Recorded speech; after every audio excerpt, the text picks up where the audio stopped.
আমি আমার প্রতিক্রিয়া জানিয়েছি।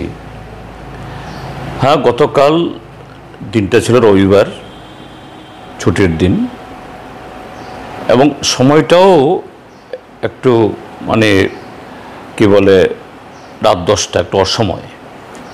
এই সময়তে সাধারণত সরকারি আমলা কেন, অন্য সাধারণ মানুষও একজনের বাড়িতে আর একজন যান না সচরাচর।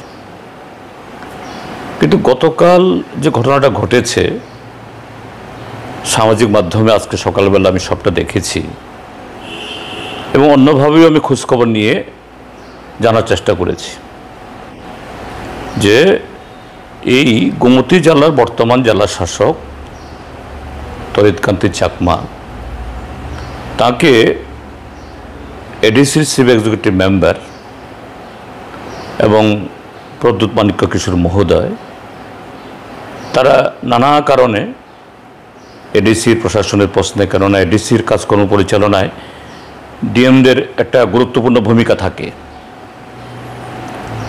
তা না হলে জেলা পর্যায়ে উন্নয়নমূলক কাজ, এডিসির তো উন্নয়নমূলক কাজ ছাড়া তো অন্য কোনো কাজ নেই, এতে প্রতিবন্ধকতা তৈরি হয়। তারা যোগাযোগ করার চেষ্টা করেছেন, কিন্তু ডিএম টেলিফোন তুলেন না।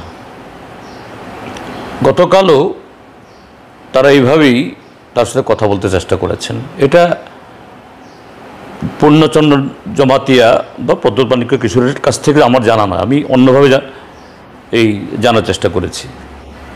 তো বাধ্য হয়ে তারা এরকম অড টাইমে তারা গেছেন। হ্যাঁ, ঠিক যে কেন অড টাইমে যাবেন, কিন্তু পরিস্থিতি বাধ্য করেছে। ডিএম মহোদয় স্বয়ং তিনি ঠিক আছে বাড়ির দরজা খুললেন না, তাদেরকে বসার জন্য আমন্ত্রণ জানালেন না, 10 মিনিট কথা বললেন না। টেলিফোনে তো একটা কথা বলতে পারতেন সৌজন্য স্বরূপ, যে অন্যদিন আসুন বা আগামীকাল টেলিফোনে কথা বলুন, আমি এই সময়তে ব্যস্ত আছি। কিন্তু তার দরজাই খুলল না, পত্রপাত বিদায় করে দিল সিকিউরিটি দিয়ে। একজন আমলা, তিনি যত বড় আমলাই হন, এটা করতে পারেন না। প্রশাসনে এটা সবার জানা থাকা দরকার যে সব আইএএস, সব আইপিএস, সব টিপিএস, সব টিসিএস এর দায়িত্ব তিনি কত সিনিয়র, তার স্কেল কত, সেভাবে নিরূপিত হয় না। কতগুলো পোস্ট আছে খুব ইম্পর্টেন্ট। নিচুতলায় এসডিএম, তারপরে DM, chief secretary, SDPO, SP, DG,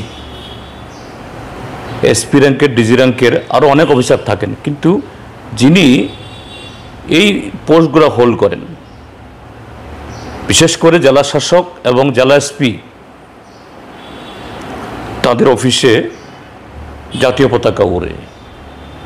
senior most is বা সিনিয়র মোস্ট আইপিএস হলেও অন্য অফিসে জাতীয় পতাকা ওড়ে না। কেন? এটা রাষ্ট্রের প্রতীক। তাদেরকে কখনো কখনো অড টাইমেও কথা বলতে হয়, কথা শুনতে হয়।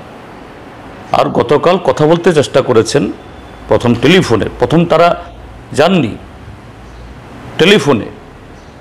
কে কথা বলতে চেষ্টা করেছেন? এডিসির চিফ এক্সিকিউটিভ মেম্বার, ভারতের 6ষ্ঠ তফসিল মোতাবেক তিনি নির্বাচিত, তিনি রাজ্য সরকারের একজন মন্ত্রীর পদমর্যাদার, তিনি কথা বলবেন না? হয়তোবা রাত্র 10টায় গেছেন, অন্যায় করেছেন, কিন্তু তার চেয়ে গুরুতর অন্যায় হলো এই ডিএম মহোদয়ের।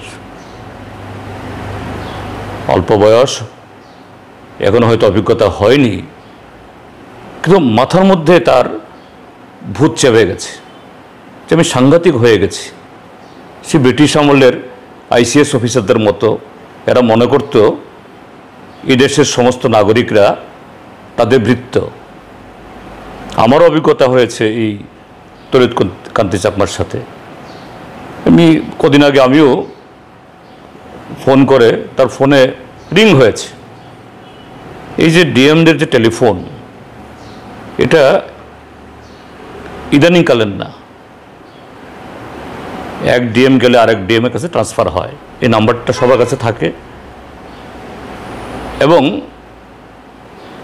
আমরা যারা জনপ্রতিনিধি, আমাদের ফোন নাম্বার অনেক আগে থেকেই আমার নাম্বার তো ছিল, আমিও ওকে টেলিফোনে ওকে পাইনি। তো গতকাল এটা দেখে আমারও প্রতিক্রিয়া হয়েছে, আরে এরকমই তো হয়েছে।